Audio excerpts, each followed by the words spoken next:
Good morning everyone, welcome back to my YouTube channel. I hope आप सब अच्छे होंगे और आप सबकी पढ़ाई अच्छी चल रही होगी। तो सुबह सुबह मैंने पिया पानी और इसमें मैंने डाला था चिया सीड, सेसमे सीड और फ्लैक्स सीड। वही मैं आप लोग को दिखा रही थी क्योंकि बॉटल में ही मैं डाल दी थी, क्योंकि पानी ही पीना है तो बॉटल में ही डाल दी। और फिर उसके बाद मैंने अपना बेड बनाया। बेड बना लेती हूँ तो मुझे थोड़ा लगता है कि हाँ, मैंने कुछ कर लिया है। झाड़ू वगैरह तो करना रहता नहीं है, झाड़ू करने आती है। तो मैंने बेड बनाया और उसके बाद अब मैं नहाने जाऊंगी, क्योंकि पता नहीं क्यों मेरे को सुबह में मन करता है कि मैं नहा लूँ, उसके बाद ही पढ़ाई करूँ।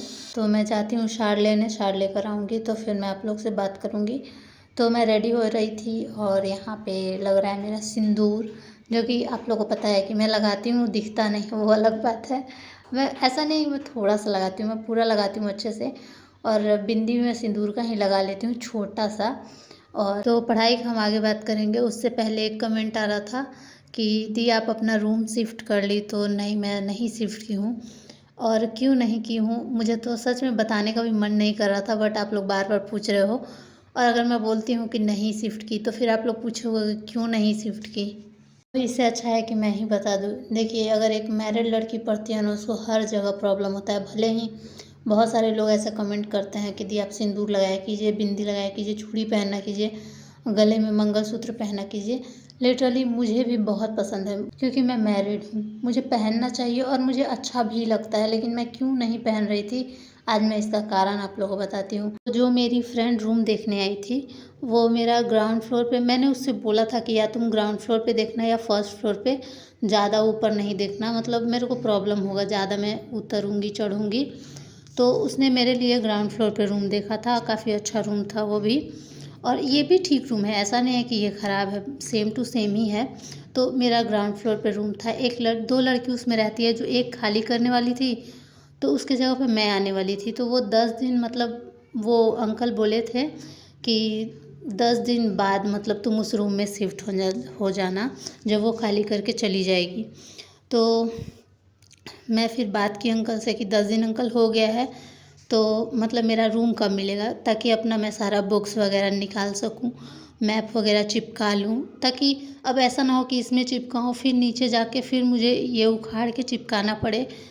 तो फिर अंकल बोले कि जो लड़की मतलब तुम्हारे साथ रहने वाली थी, वो बोल रही है कि मैं मैरिड लड़की के साथ नहीं रहूँगी, मैं मैरिड लड़की के साथ नहीं रहूँगी, मेरा पढ़ाई डिस्टर्बेंस होगा इसकी वजह से, तो मुझे मैरिड लड़की के साथ नहीं रहना है। तो मैंने अंकल से बोला कि मतलब क्या, कुछ तो बताई होगी कि क्या उसको परेशानी है, क्या नहीं, क्यों नहीं रहना चाहती है। एक्चुअली वो लड़की मेरे रूम में भी आई थी कि मतलब आप मेरी रूममेट होने वाली हो, तो वो बस बात करने आई थी मेरे से। तो उसे ही मैंने बताया था कि मैं मैरिड हूँ, क्योंकि मुझे लगा वो मेरी रूम पार्टनर होने वाली है। वैसे भी कुछ दिन मैं रहूँगी तो उसको पता चल जाएगा कि मैं शादीशुदा हूँ। तो वैसे भी शादीशुदा होने या ना होने से क्या ही फ़र्क पड़ता है। अभी तो ऐसी हॉस्टल में कोई भी लड़की नहीं है जिसका बॉयफ्रेंड नहीं होगा। और लिटरली मैं बताऊँ तो मैंने अंकल से बोला कि मतलब वो क्या बोली, क्या प्रॉब्लम है उसको मेरे से। तो वो बोल रही है कि ये बात करेगी अपने हस्बैंड से, मुझे डिस्टर्बेंस होगा पढ़ने में। तो मैंने बोला ना कि जितना वो बात करेगी ना अपने फैमिली से, उससे मैं कम ही बात करूँगी। तो जो वो अंकल हैं वो बोल रहे हैं कि देखो, तुम्हारा शादी हो गया है तो तुम एक ही लड़का से बात करोगी, और पति है तुम, वो ड्यूटी करता है, तो उसके पास टाइम नहीं है कि तुम्हारे पास दिन भर फ़ोन करता रहे। और लिटरली मेरे हस्बैंड के पास टाइम नहीं होता है, वो बस रात में फ़ोन करते हैं खाना खाने के बाद, या तो दोपहर में फ़ोन करते हैं खाना खाने के बाद, वो भी मैक्सिमम 15 मिनट 20 मिनट हो गया, वो बहुत मैक्सिमम हो गया, उससे ज़्यादा नहीं बात होता है हमारा।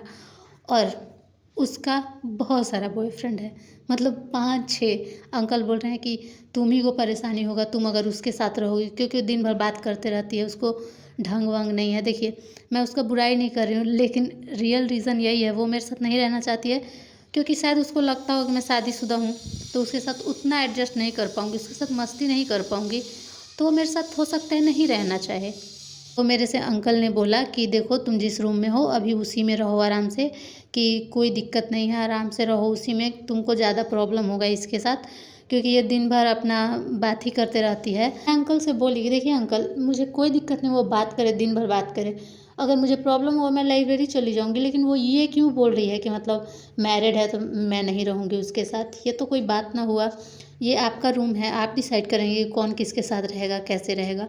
क्योंकि मैं वो रूम देख के आई थी, तो मैं तो उसी में रहना चाहूँगी। तो फिर मैंने सोचा कि चलो छोड़ो, मैं जिस रूम में अभी हूँ उसी में रहती हूँ। मैंने अपनी फ्रेंड को भी बताया कि देखना ऐसे बोल रही है कि मैं मैरिड के साथ नहीं रहूँगी। तो उसने बोला कि जाने दे, कोई बात नहीं है, जिस रूम में तू है अभी वो भी बहुत अच्छा है, ऐसा नहीं है, कुछ डिफरेंस नहीं था उसमें। मैं फिर मुझे मतलब बहुत बुरा लगा। ये अभी का सीन नहीं है, और ये लगभग मैं क्या बताऊँ 1-2 तारीख का सीन है, लेकिन मैं नहीं आप लोग को बता रही थी क्योंकि मुझे अच्छा नहीं लग रहा था। आप लोग भी सोचो क्या दीदी सबका शिकायत करती रहती हैं। तो यही बात है, मैं अपना रूम शिफ्ट नहीं की हूँ और पता नहीं अब होगा भी कि नहीं होगा, इसी रूम में रहूँगी। खैर ये भी रूम बहुत अच्छा है, मतलब जैसा नीचे है वैसा ऊपर है, कोई इसमें ये नहीं है। इसमें बस एक्स्ट्रा में बालकनी है, उसमें बालकनी नहीं था। आई होप आप लोगों को पता चल गया होगा कि किस कारण से मैं अपना रूम शिफ्ट नहीं की और किस कारण से मैं ऐसे दिखा के सिंदूर नहीं लगाती थी, बिंदी नहीं लगाती थी। तो यही कारण है। पता है लोग देखते हैं ना कि शादीशुदा है तो इतना मतलब हीन भावना से देखते हैं। अगर आप किसी हॉस्टल में रहे हैं जो शादीशुदा है वो फ़ील कर सकते हैं। तो इतना ज़्यादा हीन भावना से लोग देखते हैं, लगता है कि मतलब कोई गुनाह करके आई है। कोई ना किसी का प्रॉब्लम नहीं समझता। ऐसा भी तो हो सकता है कि उसके पेरेंट्स कैपेबल नहीं हो उसको पढ़ाने के लिए, क्योंकि पेरेंट्स के 2-3 और बच्चे हैं, तो सबको देखना है उनको। एक सिंगल बच्चा नहीं है कि एक को देखना है बाकी को नहीं देखना है। तो हो सकता है उसके पेरेंट्स नहीं पढ़ा पाए होंगे, उसका पति कैपेबल है कि वो पढ़ाए तो वो पढ़ा रहा है।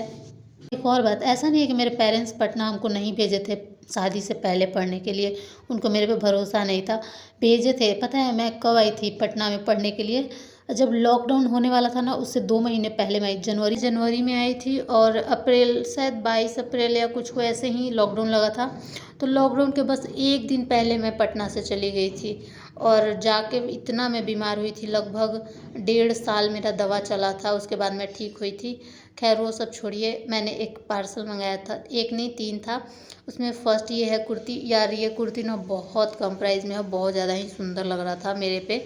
पता नहीं आप लोगों को कैसा लग रहा है, लेकिन ये मुझे 2 मैं कुर्ती मंगाई थी, सबसे ज़्यादा मुझे यही अच्छा लगा। सेकंड कुर्ती मैं आप लोगों को दिखाती हूँ, ये भी ठीक था। मैंने ग्रीन कलर में ऑर्डर किया था और ये मेरे को रिसीव हुआ मरून कलर में। तो आप लोग बताना, इसमें मुझे थोड़ा डाउट है, पता नहीं कैसा लग रहा है कैसा नहीं। और एक फिर मैंने ये बैग मंगाया है, देखो बैग मुझे बैग काफ़ी अच्छा लगा, ठीक है, बट ये छोटा है। इसमें मैं मंगाई थी मतलब कहीं जाने के लिए कॉपी वॉपी किताब विताब रख के, लेकिन उसमें नहीं आ पाएगा। तो अब मेरे को मन भी नहीं है कि मैं रिटर्न करूं, क्योंकि मुझे अच्छा लग रहा था काफ़ी। और मैं बैग रिटर्न नहीं करना चाहती क्योंकि मुझे पसंद आ गया है, और इसको मैं लेके कहीं जा नहीं सकती, मतलब उसमें कॉपी वगैरह नहीं आएगा ज़्यादा, 1 या 2 कॉपी आ जाएगा, बॉटल वगैरह आ जाएगा। लेकिन मुझे अच्छा लग रहा है तो उसको मैं रख लूँगी। अब मैं दूसरा बैग देखूँगी, ऑर्डर कर लूँगी या फिर मार्केट में ले लूँगी। तो अब आते हैं पढ़ाई पे। बहुत बकवास हो गया, आप लोग मेरे से क्वेश्चन पूछ लेते हो और मैं बताती हूँ, बताते बताते भावुक हो गई। तो खैर छोड़िए, पढ़ाई करते हैं। तो यहाँ पे अभी आप लोग, मैं पिछले वीडियो में बताई थी कि मैं हिस्ट्री कर रही हूँ, तो अभी मेरा हिस्ट्री ही चल रहा है। और पहले मैं अपना नोट्स पढ़ती हूँ, उसके बाद अगर कोई टॉपिक मुझे कन्फ्यूजन होता है तो मैं वीडियो देख लेती हूँ। उसके बाद मैं अपना ये जो है घटना चक्र, इसको मैं सोल्व करती हूँ। और इस बार मैं सोल्व कर रही हूँ तो ये वाला जो अभी मेरे हाथ में दिख रहा है आप लोग को हाईलाइटर, उससे मैं हाईलाइट कर रही हूँ जो क्वेश्चन नहीं बन रहा है। फिर लग रहा है कि ये मेरे से मतलब बन गया, लेकिन हो सकता है मैं भूल जाऊँ, तो उसको मैं ऐसे टिक कर दे रही हूँ, ताकि ऐसे अब नोट्स बाद में अब बनाने का मैं ट्राई करूँगी। अभी तो थोड़ा ये टेस्ट है मेरा, तो मैं सोची कि अभी बस पढ़ाई करके रिवीजन करके जाती हूँ और फिर आऊँगी मैं, तो इसका नोट्स मैं आप लोग के साथ शेयर करूँगी अगर मैं बनाती हूँ तो। अगर नहीं बनाऊँगी तो फिर कैसे शेयर करूँगी। लेकिन घटना चक्र बहुत ज़्यादा इम्पोर्टेंट है। जो क्वेश्चन आपसे नहीं बन रहा है उसको आप कोशिश कीजिए कहीं पे लिख लीजिए। अभी अभी यहाँ पे टेस्ट चल रहा है ना, तो बदल बदल के पढ़ना पड़ रहा है। ज़्यादा टाइम मैं एक सब्जेक्ट को नहीं दे पा रही हूँ इसी वजह से, वरना अगर थोड़ा मेरे पास रहता कि टेस्ट थोड़ा दिन बाद है तो मैं ऑफ कोर्स उसको लिखती। और फिर यहाँ पे मैं करंट अफेयर पढ़ रही हूँ। करंट अफेयर आप लोग प्लीज़ स्किप मत कीजिएगा, करंट अफेयर देखते चलती पढ़ते चलिए। और अभी आप लोग तो पता ही होगा, मैंने बहुत बार बताया कि मैं करंट अफेयर के लिए एडुटेरिया और सन्मय प्रकाश सर का वीडियो फॉलो कर रही हूँ, बस उससे ज़्यादा मैं कुछ नहीं देखूँगी। क्योंकि मैं कितना करंट अफेयर पे मतलब टाइम दूँ। अगर मेरा स्टैटिक ही अभी पूरा कंप्लीट नहीं है तो सिर्फ करंट अफेयर मेरा क्या ही, करंट अफेयर का फिक्स भी नहीं है कि कितना आएगा, कितना मेरे को आएगा, कितना नहीं आएगा। और स्टैटिक पार्ट का है कि अगर आप हिस्ट्री कंप्लीट कर लो, ज्योग्राफी कंप्लीट कर लेते हैं, पॉलिटी कंप्लीट कर लेते हैं, तो उसमें फ़िक्स है कि मतलब एक ही दो क्वेश्चन छूटते हैं अगर आपका बहुत स्ट्रॉन्ग है तो इसी वजह से मैं मेन सब्जेक्ट पे फोकस कर रही हूँ। लेकिन हाँ, करंट अफेयर छोड़ नहीं रही हूँ, एकदम 100% करंट अफेयर छोड़ भी नहीं सकते हैं। लेकिन हाँ, मैं करंट अफेयर पे थोड़ा कम ही फोकस करती हूँ, 1 घंटे में लगभग डेली दे रही हूँ करंट अफेयर पे। आप लोग भी दीजिए, करंट अफेयर ज़रूर पढ़िए। और मैं आपको दिखाती हूँ करंट अफेयर मैंने कितना पढ़ा है। यहाँ से मैंने स्टार्ट किया था और एक एक मंथ का मैं पढ़ते चल रही हूँ। ऐसा नहीं कि बहुत सारा पढ़ लिया, लेकिन कभी कभी होता है ना कि एक मंथ का बहुत कम होता है, तो यहाँ पे अभी मैंने 2 मंथ का पढ़ लिया। कभी कभी ऐसा होता है, लेकिन कभी कभी 1 मंथ का ही बहुत ज़्यादा कंटेंट रहता है, तो 1 मंथ का पढ़ के फिर मैं छोड़ देती हूँ। और नेक्स्ट वीडियो में मैं एक चीज़ शेयर करूँगी कि आपको किस किस का PYQ मतलब करना है, जो मतलब इम्पॉर्टेंट है। घटना चक्र तो कर ही रहे हैं, लेकिन और भी PYQ मैं आप लोगों को बताऊँगी। फिर यहाँ पे मैं एक ऐसी वीडियो देख रही थी तो मैंने रिकॉर्ड कर लिया और फिर रोटी सब्जी लेके आई खाने के लिए। खा के फिर बात करेंगे। रेगुलर का मेरा परंपरा है, प्रतिष्ठा, अनुशासन है कि मुझे खाना खा के बात करना है। अपने हस्बैंड से बात करती हूँ मैं डेली। और अगर कोई भी लोग सोच रहे हैं ना हॉस्टल आने के लिए, तो मेरा नेक्स्ट मैं वीडियो एक शेयर करूँगी, वो देख के उसके बाद ही आप लोग डिसाइड करना कि आप लोग को हॉस्टल आना है कि नहीं। कुछ कुछ चीज़ मैं शेयर करूँगी आपको नेक्स्ट वीडियो में। एक तो मैं PYQ आपको किस किस का लगाना है वीडियो वगैरह मैं शेयर करूँगी, और साथ में ये भी बताऊँगी कि आपको हॉस्टल आना चाहिए कि नहीं आना चाहिए। जो मैं फ़ील कर रही हूँ वो मैं बताती हूँ आप लोग को, और वो शेयर करूँगी। बहुत ज़्यादा इम्पोर्टेंट होगा आपके लिए, क्योंकि मेरे को किसी ने नहीं बताया, लेकिन मैं आई हूँ तो मैं फ़ील कर रही हूँ। अगर आप लोग को वीडियो अच्छा लगा हो तो लाइक कर दीजिएगा, चैनल पर नए होंगे तो सब्सक्राइब कर दीजिएगा, और जो भी क्वेश्चन होगा आप लोग कमेंट कर सकते हैं। और मेरा एक टेलीग्राम ग्रुप है, अगर आप उसको ज्वाइन करना चाहें तो आप ज्वाइन कर सकते हैं। उसमें आपको स्टडी मटेरियल, PDF और बहुत सारे टेस्ट सीरीज का टेस्ट वगैरह मिल जाएगा। आपको ईज़िली मांगना नहीं पड़ेगा, उसमें बहुत सारे टेस्ट पड़े हैं। और अगर आपको किसी और भी क्लासेस का चाहिए होगा तो वहाँ पे मिल जाता है, तो आप लोग मेरा टेलीग्राम ग्रुप ज्वाइन कर सकते हैं। तो आज के लिए बस ये इतना ही, बाय।